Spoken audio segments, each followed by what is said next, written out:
Oh, hello, everybody. Thank you very much for coming today.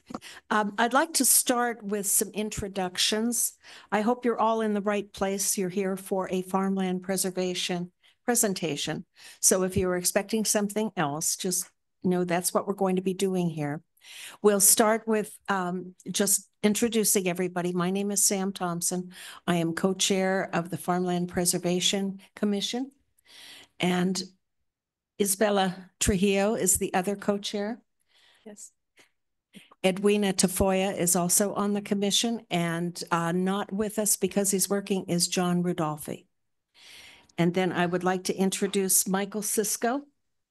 Down there, Michael is a conservation real estate consultant who consults with the village on farmland preservation easements. And to my right is Jonathan Hayden, who is the director of the New Mexico Land Conservancy. Chantel Bustillo, is that right? Bustillo, who is the stewardship manager. We have Claire Catlett, who is the conservation director from the New Mexico Land Conservancy on Zoom with us. And in the front row, Travis Clark, who is the development and outreach manager for the New Mexico Land Conservancy. I'd like to thank all the members of the Land Conservancy and Michael for being here for this. We really appreciate their time, and we appreciate the village giving us this space. We also appreciate Melanie recording this, and she will be posting it on the website for anyone who has missed this presentation. Now, just a bit of housekeeping. I would ask that you all silence your cell phones, please, so that we don't have them ringing in the middle of things. I know I've done that now, so. And also, Sam, if anybody from the audience wants to ask a question, please make sure you come up to the podium and speak into the microphone so that the people on Zoom can hear you, and it will be recorded too. Right, great. Thank you, Melanie. And what we would like to ask is that you hold your questions for the end. We're going to allow plenty of time for questions at the end of this. But before we start with the presentation, I would just like to say a couple of words. I think we all know that agriculture is extremely important in the village of Corrales. We have acequias going back to the 18th century. We have many multi-generational farmers. I'm happy to say there are some sitting here on the Farmland Preservation Commission.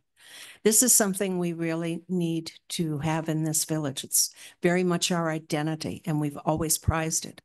And I think that is evident whenever we have a farmland preservation bond initiative. The voters of Corrales have overwhelmingly supported it. So this is something very near and dear to our hearts.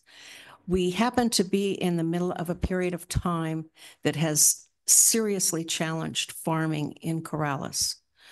Between the problems with the siphon breaking, droughts, and an how shall we say, extremely zealous Sandoval County assessor, our people are really challenged to hang on to their farmland.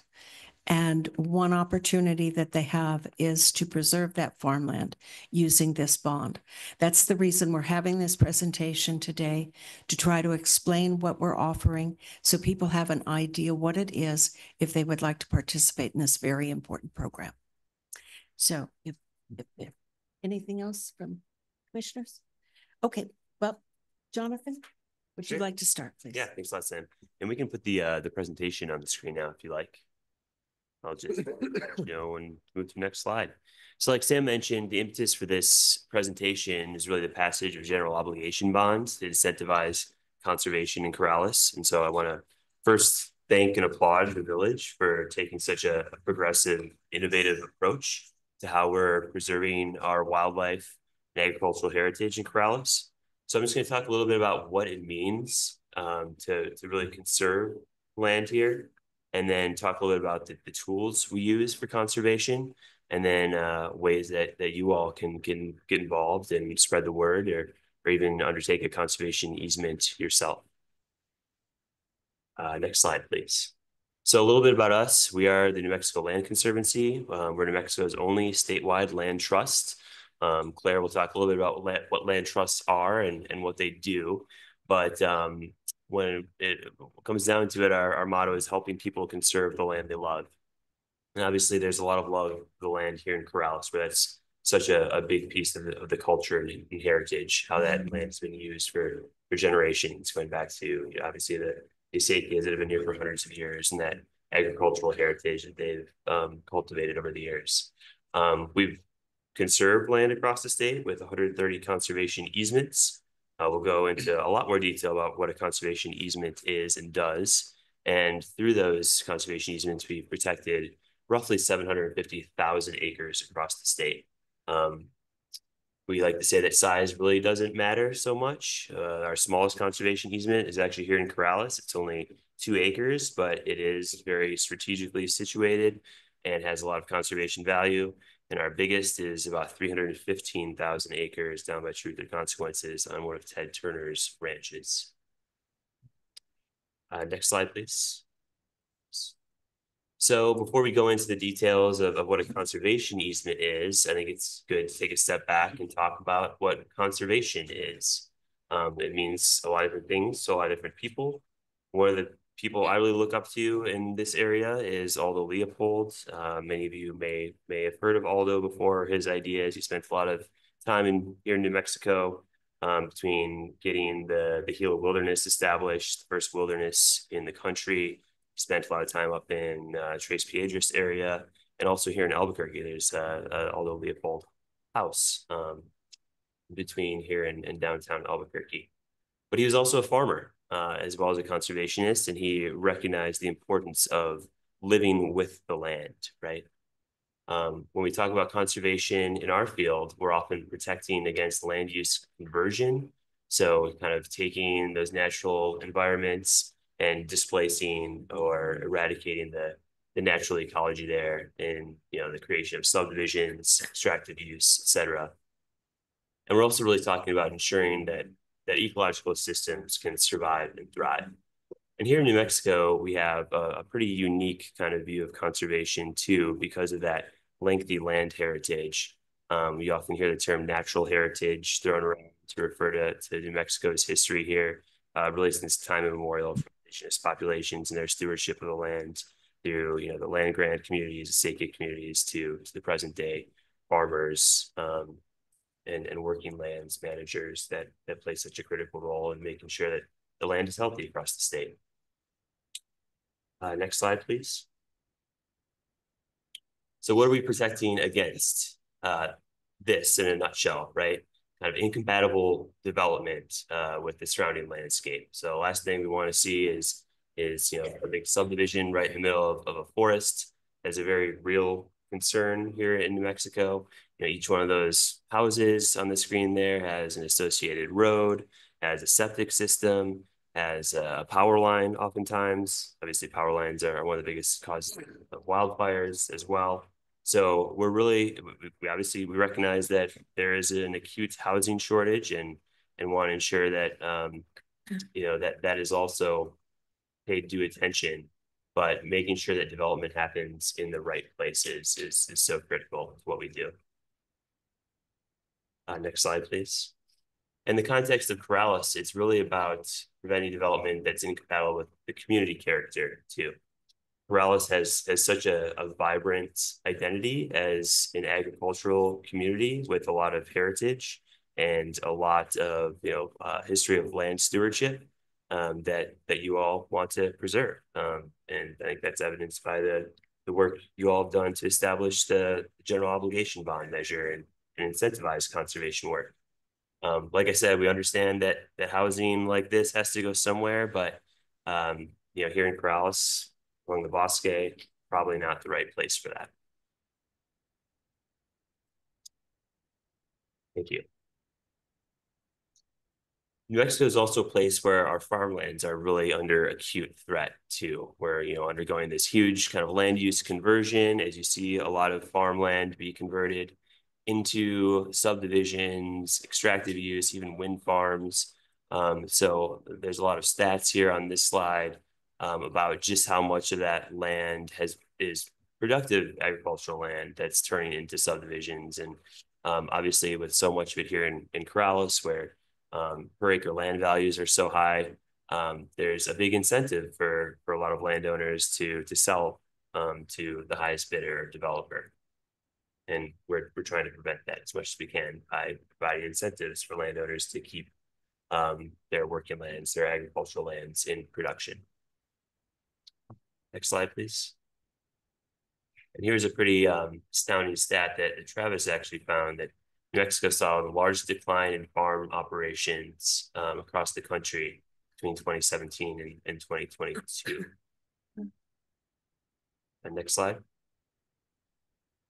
This is just kind of a map too about where all that development is happening. A lot of it is on the outskirts of Albuquerque, and you can see, thankfully, Corrales remains somewhat in the green and retains a lot of that farmland for now.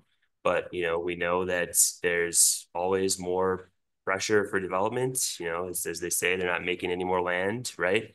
So we want to ensure that Corrales retains that rich farmland heritage as long as we can. Next slide, please. A few more stats about agricultural land loss in New Mexico, just to kind of reiterate that a lot of that is happening here in our backyards in Bernalillo, Socorro County, and to some extent Taos County as well. Next slide. So what are we doing about that? Here at New Mexico Land Conservancy, we've partnered with the village of Corrales. We've completed 9 conservation easements here already, protecting just shy of 70 acres of farmland. Checked here on this map, you can see where those are located. From Trees of Corrales in the north to the Lopez Farm that Chantel will talk about, to even a couple properties that are owned by the village itself. So I'm going to hand it over to Chantel, who's our stewardship manager at this point. She's going to talk a little bit about 2 of those properties, and then a couple of events and opportunities we have coming up as well to get more involved in conservation type work. Next slide, please. Thank you. So the next 2 slides, I'm going to show you highlight 2 of our easement properties. Like Jonathan said, the first here is Corrales Gateway, also known as Trees of Corrales. And this property is 18 acres in size, and one of the largest remaining farmlands in Corrales. It has been family owned for over 70 years, which is very special, and it will never be subdivided, and it is one of our properties that we hold with NRCS. Next slide, please. And this is Lopez Farm, also known as Fraction Farms, and this property was placed under easement to really honor the Lopez family's agricultural legacy. And we really see that in this photo here, where Nate works really hard to grow and donate fresh food to local food banks in the Albuquerque surrounding areas. And it's adjacent just to the Rio Grande Bosque, and it is also home to one of our bird viewing platforms that I'll talk about in the next couple of slides as well. Next slide.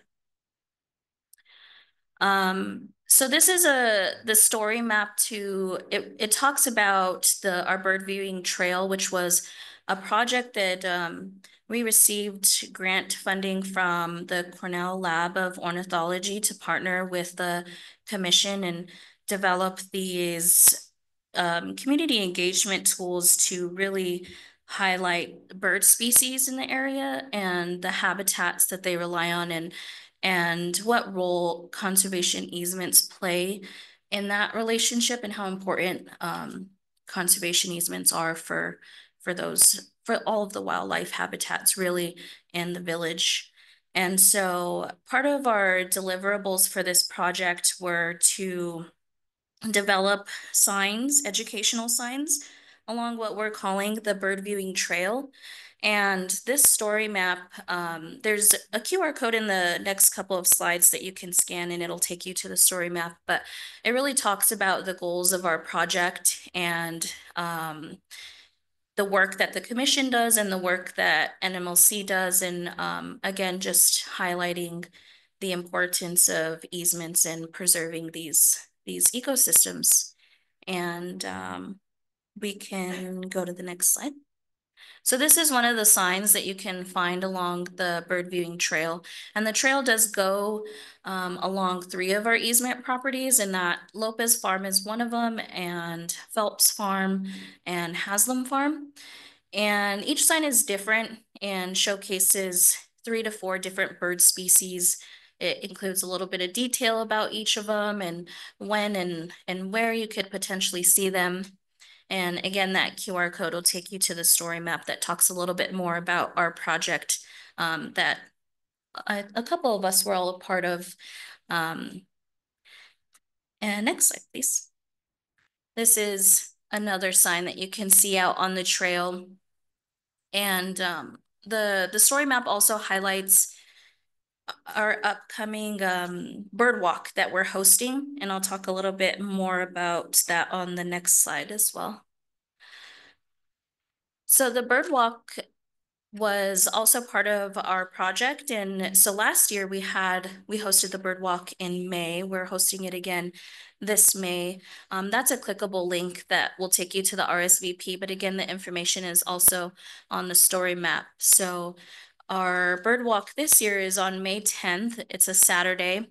And we're really lucky to catch Dave. Dave Melman is based in Los Ranchos, and he hosted our bird walk last year voluntarily, and he's doing so for us again this year. He really enjoyed coming out to Corrales and meeting some of the community members on our bird walk last year.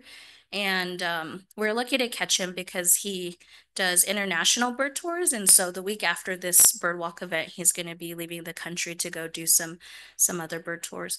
But it just, you know, this project really was what drove us and really got us excited about making this an annual thing to continue to highlight all of the work that we do and how important it is, but also to continue to engage our community members and just continue to be united against all of the work that we do. And yep, that's it for my slides. Great, thanks, Chantel. Thank you. And I would just say that this bird walk is also coinciding with the annual Viva Corrales event. Right. So there'll be a lot of stuff going on here in the village. I also do want to just kind of reiterate the strength of the connection between the preservation of agricultural heritage on one hand, and also the protection of wildlife habitat. Obviously, if you pave over these farm fields and or establish, subdivisions, whatever, you're eliminating a lot of that bird habitat that's able to sustain these populations of birds in this migratory corridor along the bosque we have. And a lot of that is due to water, right? Like each one of these agricultural operations has water rights, is typically irrigated, and that water, sustains not just the food they grow, but also the habitat and the food that the birds and other wildlife rely on as well. Go to the next slide, please. All right, so to get into the nitty-gritty of what a conservation easement is and how the village is incentivizing their use, I hand it over to Claire Catlett, our conservation director, to give a brief overview. Claire, can you hear us? Yeah, thank you, Jonathan. How is it coming on my end? Sound great. All right, awesome. Well, wonderful to be with you all. I'm sorry I'm not there in person, but I am happy to join virtually. So I would like to, give a brief overview of how conservation easements work. So easements are voluntary donations of property rights by a landowner. And these are just, easements are a legal interest where the land trust is holding that interest, and the landowner can still own and sell their property with a conservation easement. We even have landowners put mortgages and refinance on their property once there's a conservation easement. The other big question we get is, how do easements work? Do they last forever? Are they in the short term? And the answer is they are forever. It's a really big gift of a lifetime. It's a legacy gift to protect your property with the conservation easement. And these protections are going to restrict development rights and land uses and really enshrine a lot of the estate planning and family goals you have for your land for future generations. A big part of our conservation easements is not just land protection, but also the water rights that are tied to the land through a conservation easement. And the restrictions of an easement legally restrict that water would stay in agriculture and that they can't be sold from the land, the water rights. And it does allow for short-term leasing, which is an important thing for some acequia communities that rely on water banking or other sort of resiliency plans for agricultural operations. And then our conservation easements also, reduce the, in many cases, the value of a property. That's how it works with the way that the tax incentives are structured. An easement is valued usually between 40 and 60% of the real estate value of a property, and that can bring the price of land down for future property owners, including your heirs, your children.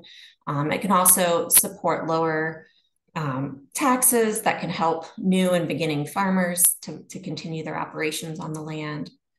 And then, of course, a main goal for many of our easement holders is to keep their family land in family hands and continue the legacy that they've built on their family farm and property. Next slide. So as Jonathan mentioned, easements have a multitude of benefits for water and wildlife. We've talked a bit about agriculture as a main use that's enshrined in a conservation easement, so working lands are protected.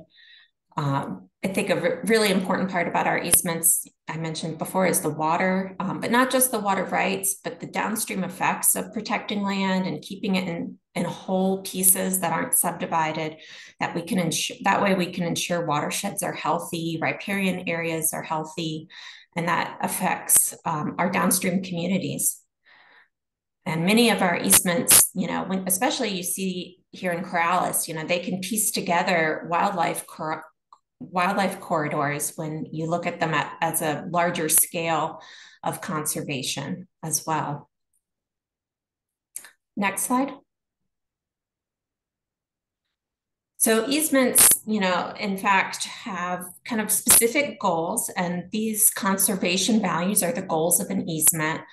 We like to structure everything that's allowable in an easement around protecting these conservation values. So a lot of people ask what's allowed in an easement, what's not allowed. The answer to that is everything that's going to, come from what conservation values are identified. So if your property is an agricultural property, a lot of the easement will be structured to protect those agricultural values. It's going to allow for agricultural buildings, allow for agricultural water uses, but also manage agriculture in a sustainable way that enhances the property's water, soils, etc. Wildlife habitat, we have great habitat in Corrales, as we saw from the earlier slides, for birds, migration corridors, and resident birds alike. And then also scenic open space. Driving through Corrales, you'll see many of these farming operations as part of the community character. And so a conservation value that we would want to protect and limit subdivision and limit where buildings can go would be to protect that open space in the view sheds for the public. And water, very important for all of us here in New Mexico, but especially the Middle Rio Grande. And then also our cultural and historic values. Sometimes our properties that have conservation easements have important cultural resources, archaeological sites, or historic buildings that might be important to the community and will also be protected with the easement. Next slide. And then who can have a conservation easement? The IRS is how we got conservation easements. It is, through federal tax code that we have the ability to grant conservation easements on properties. And The qualified entities to hold easements are land trusts, as well as some other agencies and municipalities. So our work as a land trust, we're one of 5 here in New Mexico Land Conservancy. As you saw with the map earlier, we have quite a lot of easements, about 130 across the state. We work closely with all of our land trust partners, including Taos Land Trust, Santa Fe Conservation Trust, the Rio Grande Agricultural Trust, which works also in the Middle Rio Grande, but mostly in Socorro County, and the Nature Conservancy, who's one of the older and more established conservation organizations in the state of New Mexico.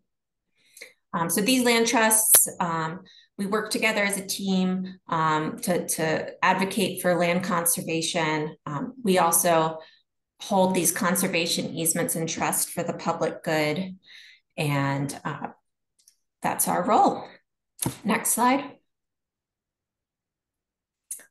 The management of our land trust portfolio of easements kind of falls into this topic of stewardship and legal defense. When you protect a property forever with a conservation easement, there's a lot of responsibility with that forever piece. And our land trust is required to complete annual monitoring. And so you'll see Chantel, our stewardship manager, out on your property once a year. We also have other staff and volunteers that will help out. We also use technology to help with our monitoring. We use satellite imagery, and that helps us make visits to properties that maybe are really remote or hard to get to. We can also, look at different statistics for land use change with our satellite imagery that can be helpful. And all of the site visits that Chantel leads with her team for stewardship is a really hand-in-hand effort with the landowners.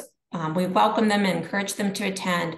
Often landowners will teach us the most about their property. And so it's a really wonderful time for the land trust to learn more about what's going on a property.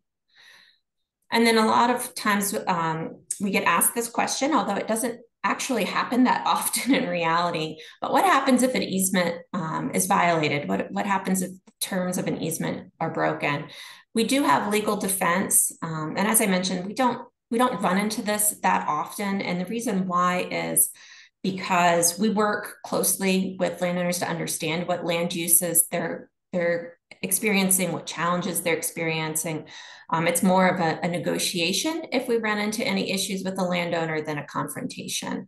But we do have legal defense if we need it. And then we also have insurance for our conservation easements should we have to defend legally any of our conservation easements.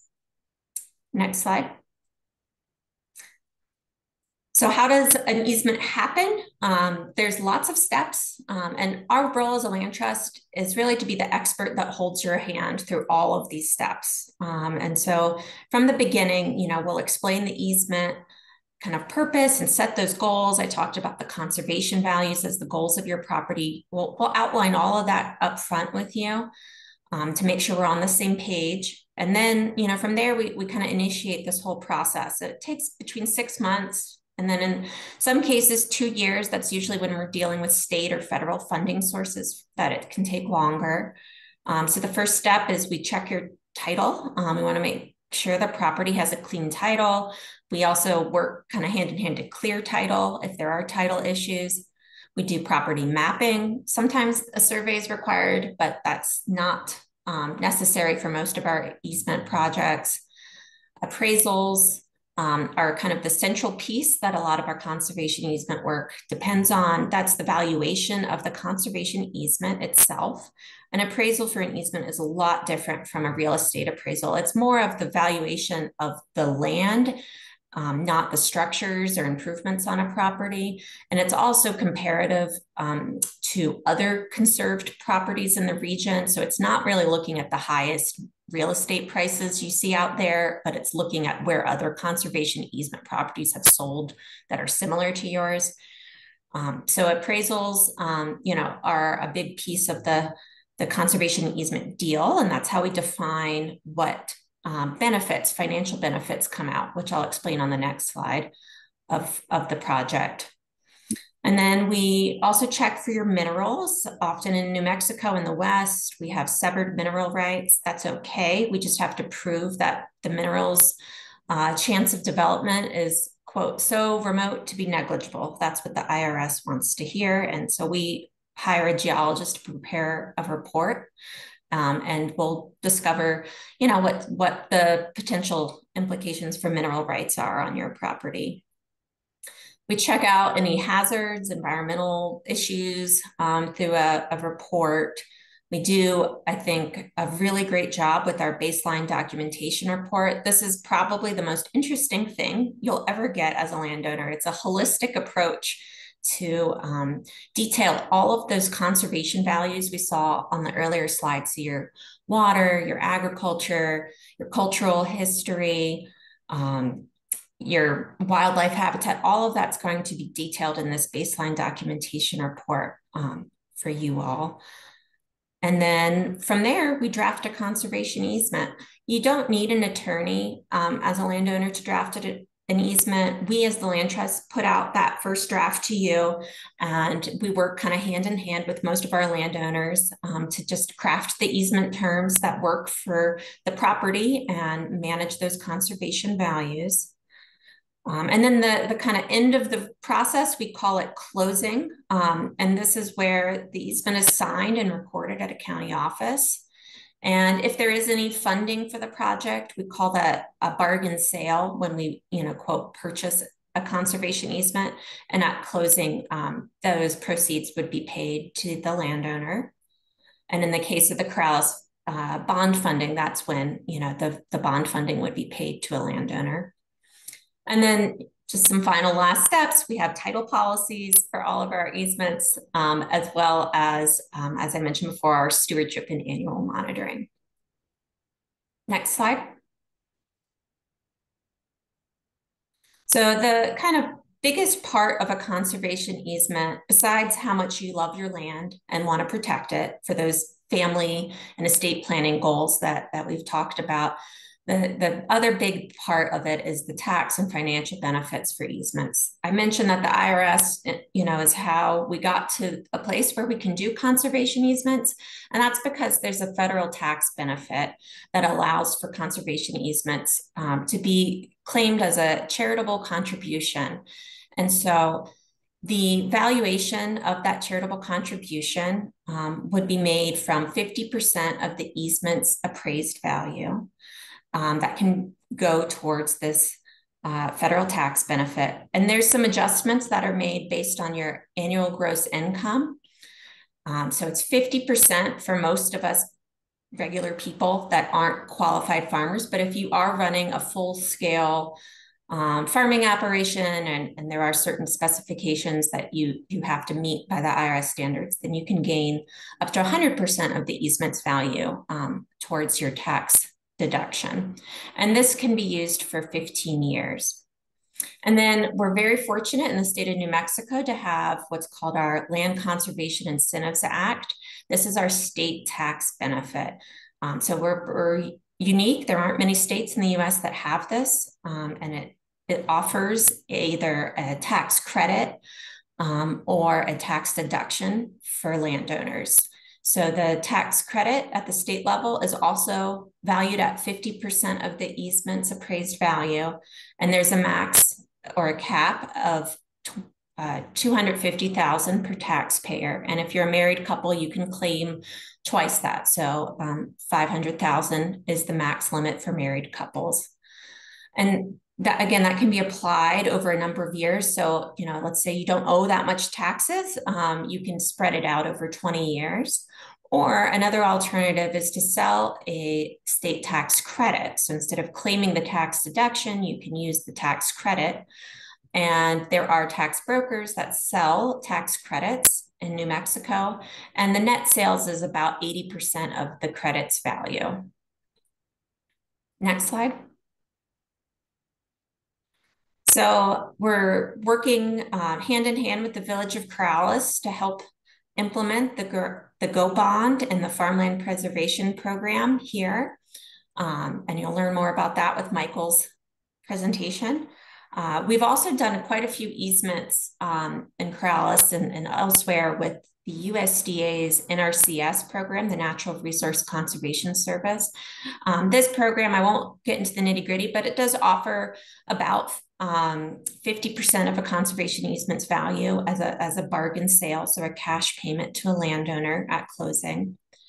And that's for, you know, specific agricultural properties that meet the criteria of the NRCS. In the Middle Rio Grande, you have some of the best prime agricultural soils, and then the whole state of New Mexico. It's actually very interesting that New Mexico only has 2% of its agricultural soils, and that's all in the Rio Grande. So of all the soils in New Mexico, there's only 2% that are agricultural, and they're all in the Rio Grande Valley. So it's good to use that NRCS funding when you have those prime ag soils. And then a really great newer program is the Land of Enchantment Legacy Fund. This program is going to be through the Natural Heritage Conservation Act, and that's administered by the state of New Mexico's Energy, Minerals, and Natural Resources Division. So that program also offers funding for easements, both bargain sales and transactions. And then finally, I brought up already, but the tax credits, and we get a lot of donated easements. So I want to just make sure I point out there are kind of two main types of conservation easements. They're bargain sales, which would kind of fit the bill for this USDA, Village of Corrales, and the Natural Heritage Conservation Act funding. So when a landowner gets paid for an easement, that's called a bargain sale. And then there's donated easements, and that's when a landowner doesn't receive any funding, and they just do it for the tax benefits, which some landowners' financial situation can be very lucrative. So again, we're really lucky to be able to use our state tax credits to help fund some of our conservation easement work here. All right, that's all I have. Great, thanks a lot, Claire, for that detailed overview. And just so folks are aware, we're gonna have plenty of time for questions. I know there's a lot of information to absorb here in the last few minutes. But next we want to hand it over to Michael Cisco to talk a little bit about, oh, I'm sorry, back to Sam to talk a little bit about the Village of Corrales' general obligation bond program. Right. Well, I'd like to just give you an overview of what the role of the Farmland Conservation Commission is in all of this. We conduct the evaluations of application properties. We actually have developed a form that we have a descriptive.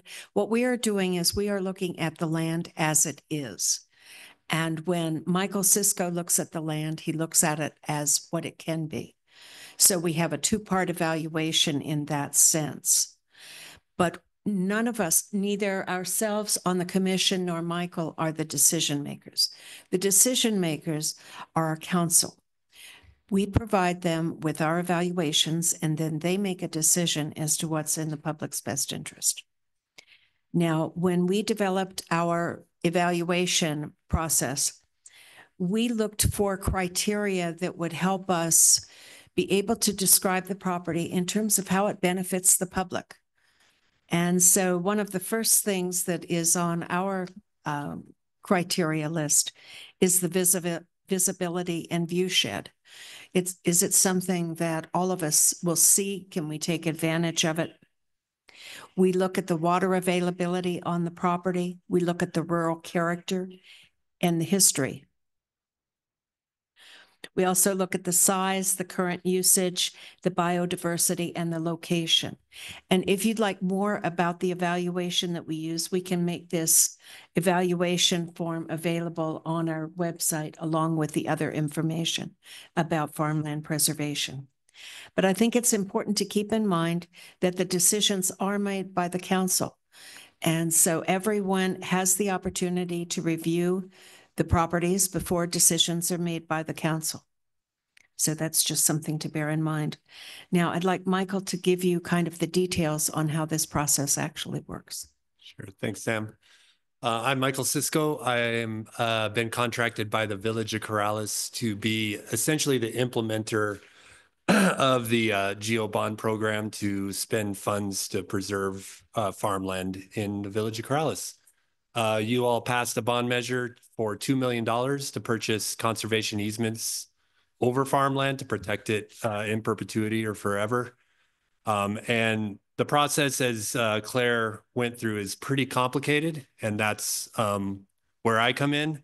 Typically, New Mexico Land Conservancy does a lot of this work, but in this instance, the village has hired me to do that work. I'm the kind of the person who does all the steps that Claire went through with the landowner and with the New Mexico Land Conservancy as well.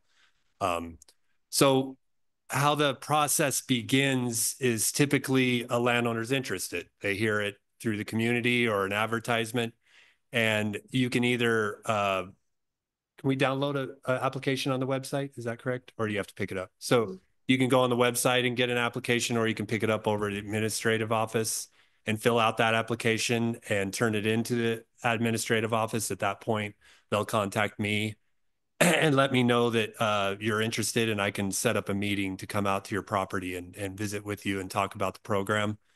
Or if you want to just skip the application and talk about it, we can do that as well. I've done that for people as well. You don't have to fill out an application for me to come out and speak with you. So after we have the discussion and the landowner understands the program a little bit better, then we run it through the Farmland Commission, excuse me, and they do their scoring, what Sam just mentioned. And so they run it through their process. Each commission member actually visits the property and looks at it, talks with the landowner if they're available, and turns in their score. And that way they have an objective way to kind of score these properties comparatively to one another, because obviously we're getting multiple applications. And so we need a way to, more objective way to look at these properties.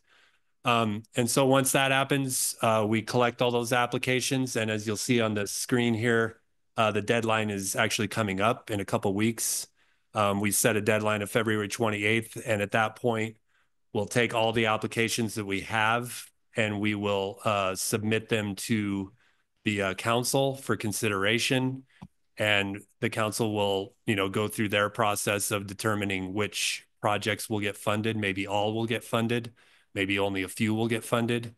But that process, depending on how many applications we have and what the demand is, with land prices in the village of Corrales, $2 million seems like a lot, but sometimes it doesn't go as far as you think it does. So we go through that process. And then once the council selects the projects that get funded, then we enter into an option to purchase your conservation easement. So it's basically a contract that says you're giving the village an option to purchase that conservation easement over your property. And that's all dependent upon, all the steps we talked about, good title, everything works out.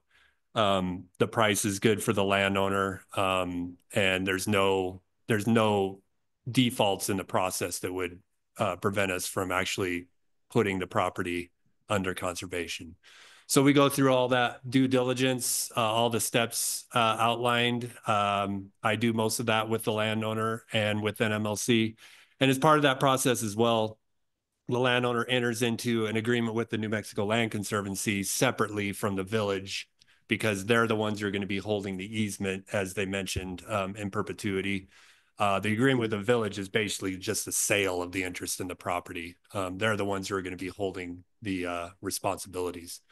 So if everything turns out okay, we go to closing. And as Claire mentioned, whatever portion of the bond proceeds were allocated to your project, you will be paid that at closing. And so it's that process. Typically from the past couple cycles we've done, that process takes anywhere from 6 months, sometimes a little longer, but typically we like to keep it going as quickly as possible. So and then at that point, and I should say before we close, we have to get another approval from the council to close on the property.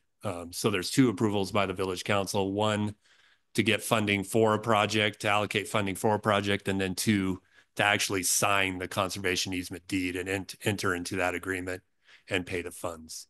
So, and then after it's closed, the New Mexico Land Conservancy does their work and comes out and visits you once a year and makes sure You're not building any houses anywhere you shouldn't be building them, and not subdividing your property. So, so that's the process in a quick overview. And that's all I have. Thank you, Michael. Okay, now we're open for questions. When you come up, please state your name. Miriam Anderson. My family lives on West Stella. And I'll preface this question with saying I'm very pro conservation, but can it be undone if a homeowner was to pay back the funds in some way? Yeah, no, it can't be undone through Okay. paying back the funds. Okay. There's certain instances like eminent domain where an Mhm. easement can be taken off a property, but no, you can't Okay. undo it by paying back the money. Yeah. So I'm a real estate agent and I had two friends discussing purchasing a property in a conservation easement. And when the buyers consulted with their bank, they were concerned about the valuation of it with the easement and the mortgage subordinated below the easement as far as rights to the property. And so it kind of tanked the deal because the bank didn't really feel like they could get it through underwriting with the easement on there. So that was kind of where it died. And so there was talk of like, could they buy out the easement, take it out of the conservation, put it back in later, you know? Yeah. Yeah. I mean, so once you put an easement on the property, any liens you put on the property are subordinate to the easement. So, Okay. so yeah. And for lending purposes, it just depends on what your debt to value ratio is. I mean, obviously with the easement on it, your value is going to be lower, right? So your debt, so you have to consider that when you're asking what level of debt that you're trying to leverage with the property. Because yeah, I mean, if you're thinking that you can get, debt based on the fair market value, that's not going to happen. Yeah. Because the easement theoretically takes the value of the property down. So. And that was kind of, that was exactly accurate of what was, how the situation was at that time. So. Yeah. And you can go to places like Farm Credit. They're a little bit more friendly to conservation easements. Yes. If you go to like Bank of America more or understanding something, of it, and this was more of a commercial lender. Yeah. And they were just really scared of it. Yeah. Because Farm Credit actually does a lot of easement work. So they understand it. They understand, what it is, what it isn't. Yeah. A commercial lender probably doesn't really know. It's been like 6 months or so. So I'm trying to remember. I think Farm Credit had percentages, like they would finance up to a certain point, and so there was a limit issue with that too. But thank you for answering that question. Yeah, no problem. Yes.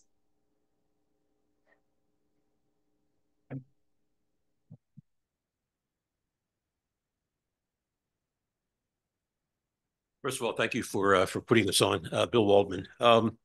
Two questions. First, you said that land prices in Corrales are very high, but the easement could take it down to 40 to 60% of the fair market value. The question is, are there any restrictions on leasing the land to young farmers? In other words, if you have 10 or 12 acres, could a small company come in and lease that land and farm under a conservation easement? Simple answer is yes. Thank you.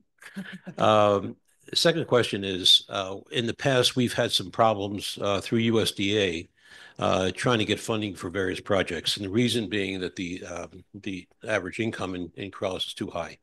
Does NRCS have those restrictions as well? Do you know?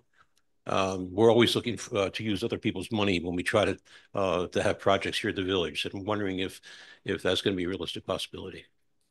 Yeah, I mean, NRCS does have income limitations. Like if you make too much money, you don't qualify. I'm talking about the average in the village, not.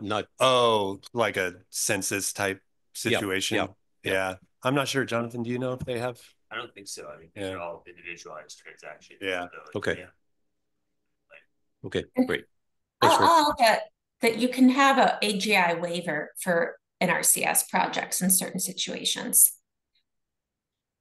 Yeah, but to be clear, we're not really talking about NRCS funded easements here. We're talking more about the village Corrales bond.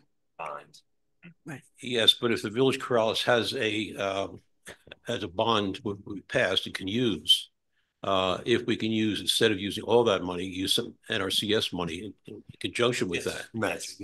We've done that before. Right? Okay, great. Thank you. We have a question on Zoom from Alana McGrattan. Alana, go ahead. Hello, can you hear me okay? We can hear you.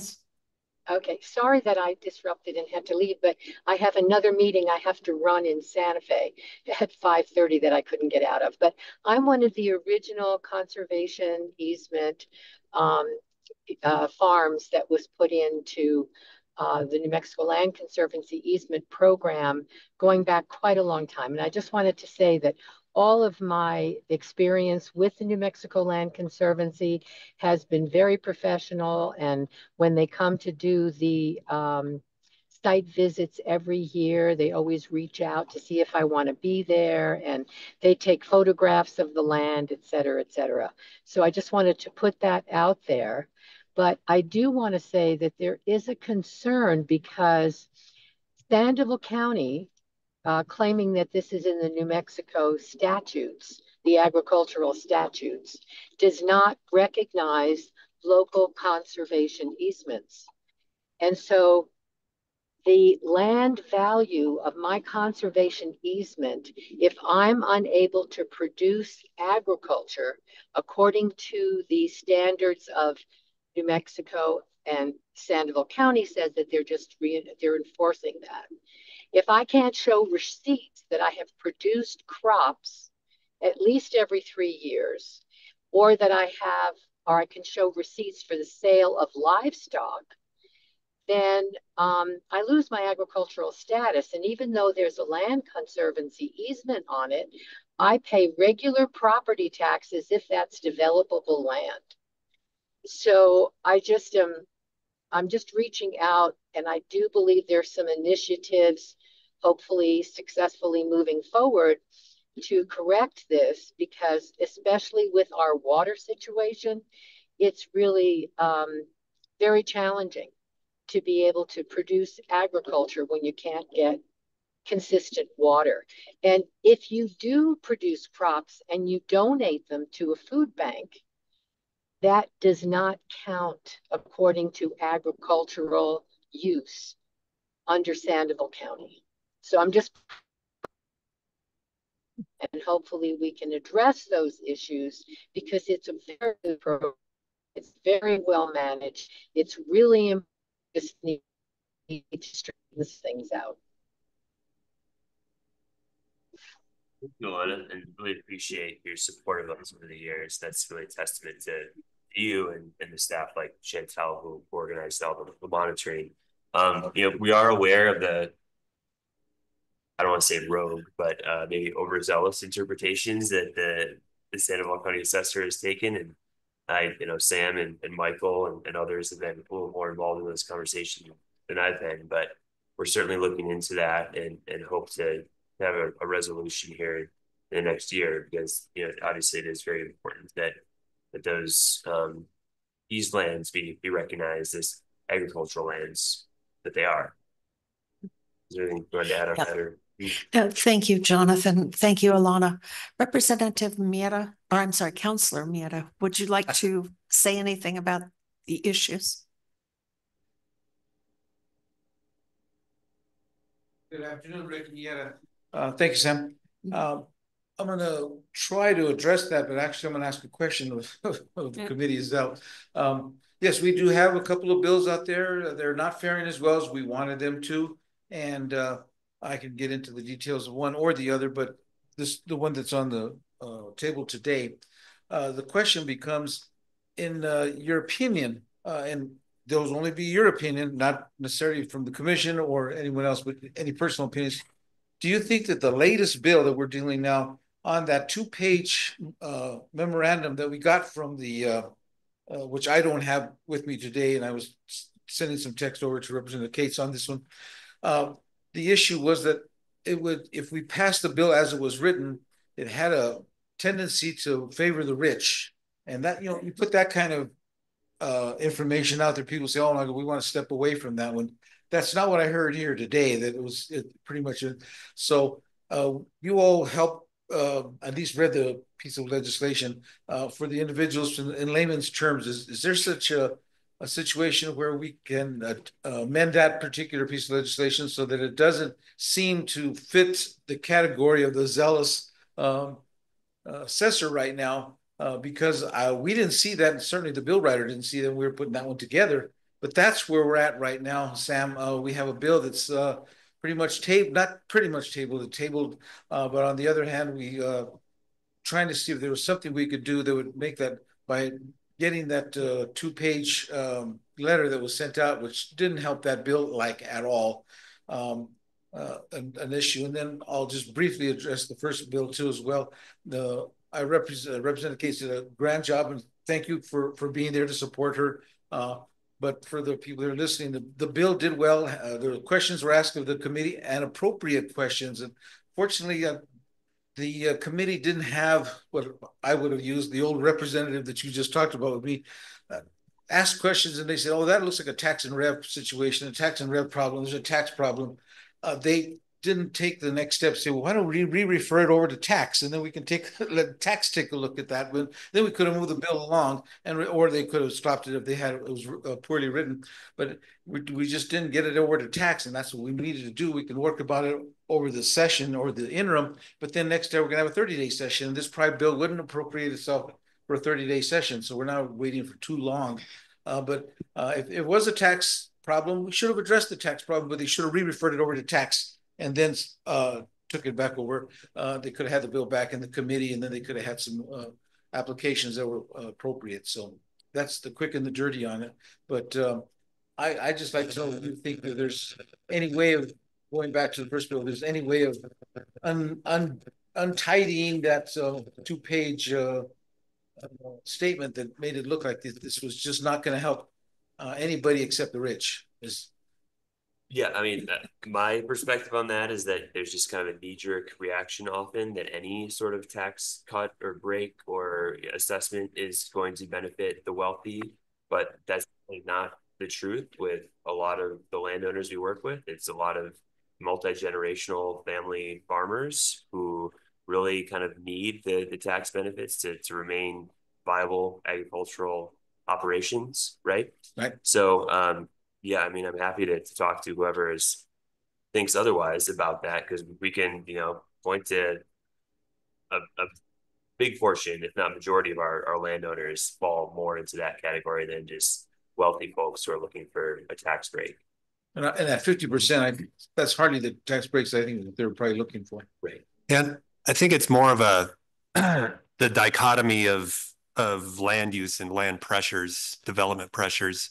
If you do an easement out in Guadalupe County, put an easement on it, it isn't going to change the property tax at all. I mean, it's agriculture, right? But when you're in very densely populated, high development pressure areas like Corrales, the highest and best use is residential, and that's what they want to tax you at. And then you put an easement on it, they don't want to give that value up. So it's the assessor who's being greedy.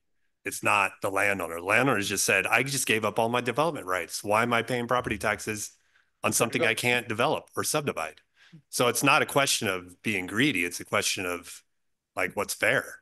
And the tax assessor is just, in my opinion, not being fair. So I don't know how they read that out of that bill. I didn't, but maybe they just don't understand it completely. But yeah, I think that's it. They don't understand from their perspective, and you can't misjudge the legislature. They come from all over the place. They come from Guadalupe County. They come from all over the place, and then they get mad at people like myself and us in the legislature because I didn't understand oil and gas. Well, I'm from downtown Albuquerque. It doesn't really, set in my mind, but teach me and we will learn. But they didn't want to take it to that next level. Like I said, that committee didn't have the wherewithal. Send it to another committee and then refer it back. We do it all the time. So yeah. Thank you, Sam, for allowing me. Thank you, Rick. I think the other thing that we may be pursuing about this is the fact that the assessor seems to recognize federal easements, but is having a problem with the state conservation easement. And we've discussed the possibility of asking the Attorney General for a legal opinion on that kind of interpretation. Yeah, and I'm pursuing that particularly. But now I came back up because of what you said. Maybe we could get a real brief statement about that one. do you see any inappropriateness with us asking for another opinion from the outside, being the fact that just because we have our law that states that others don't, would be the question, I think, for you, because you probably do more than anybody. Do other states have similar legislation that has the conflicting language in the statute? Yeah, I mean, this problem doesn't exist outside of Sandoval County. And so that's the issue, right? It's we're trying to solve a problem for Sandoval County through the state legislature. So I mean, the more populated a county becomes, the more likely they'll have separate tax categories for conservation. It's just New Mexico doesn't have that many populated, counties. So I know, I think it's Grant County down in southern New Mexico. They'll tax if there's an easement over it, they'll tax the whole property as agricultural. But if you have a house on it, they'll like put a 1 acre area around your house and tax that as residential. So, there's different ways to do it, but to my knowledge, there is no separate tax category for conservation in any county in New Mexico, but nobody taxes an easement encumbered property as if it has full development rights. Nobody does that. Yeah. Thank you. Yes, and I think what Michael is saying gives us even more reason to go to the Attorney General for a legal opinion to try to resolve it. Yes, Councillor Knight. Hi, Mel Knight. I'm glad to hear that you go and visit the properties at least once a year. My question is, can you influence the people who own the properties to like not pull out a certain crop? We had a beautiful vines, 3 acres of vines. And when the property was sold, the people that came in pulled all the vines out. So I don't even know what's growing in that property now, but it was old vines. They were important to the wine growing industry here in Corrales. So I just wanted to know, is there any kind of influence that you can kind of press on people who, maybe have bought and sold the properties a few times and, they don't understand as far as, the crops that are growing there. So. Yeah, I can take that. I mean, we can only enforce the restrictions that are in the conservation easement agreement, right? So typically we don't get too involved into what specific crops people are growing on the land, et cetera, unless the landowner who establishes the conservation easement wants to include that in terms of conditions, right? What we do often is provide resources to landowners, right, for various programs or management approaches that they may want to take, or they have questions. And Chantel certainly offers up a lot of those resources when land changes hands or when she's on her annual monitoring visits. But we don't really often get into the nitty-gritty about very specific practices because they don't have the authority. Okay, thank you. Mm-hmm. Are there any other questions? Yes, Chief.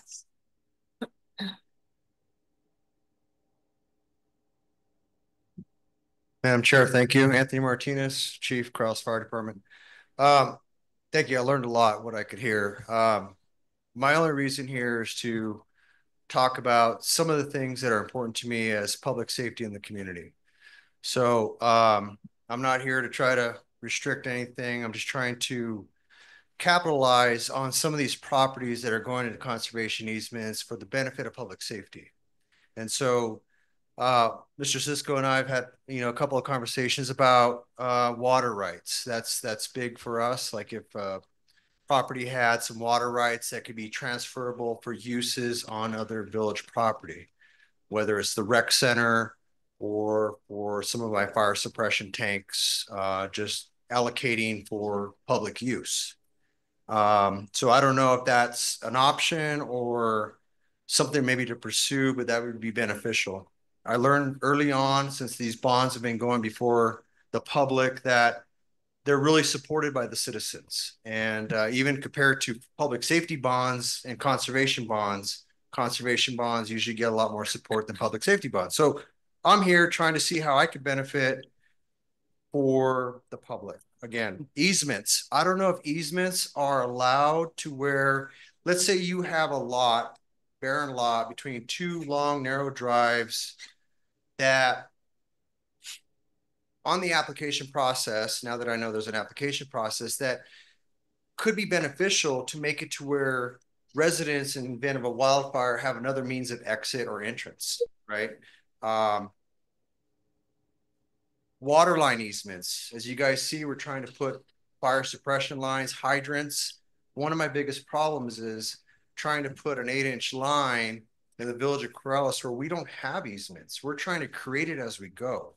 So just trying to plan ahead for that, that if we can allocate easements for utility, if we eventually get down some of these roads, underground water tanks. So if you can't transfer water rights from these easements, is it permissible to maybe put an underground water cistern and we use the water rights on the conservation easement to fill the tank to provide fire suppression for the immediate area? So one of my questions. And public use. I've learned that some of these are, private property issues, and I respect that. But if there was a way that we can make it to where it's a public use, I drive through the village, I see open lands, I see where someone's gone through and mowed it down, made it barren dirt before they start farming.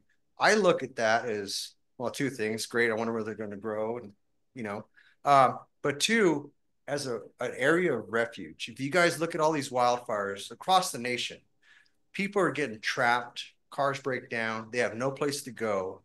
And I look at these as safety zones. If you have a 1 acre, 2 acre, 3 acre, 5 acre, if it's down to bare minimal soil, it might give your the neighbors the only place where they could to maybe take their animal or themselves to survive a fast moving wildfire. So I'd like to see maybe trying to create them to where we can allow an animal evacuation point or just an area of refuge for the citizen. And I can't read my own writing. I think just maybe looking at, now that I understand that there's an evaluation process and points, if any of the questions that I have could be something that could happen, maybe we can try to include that. That's all. Thank you, Madam Chair. Thank you, Chief. I think that might be something that's going to fall into Michael's bailiwick in terms of future aspects to the property itself. As I said, what the commission is going to look at is what is right now.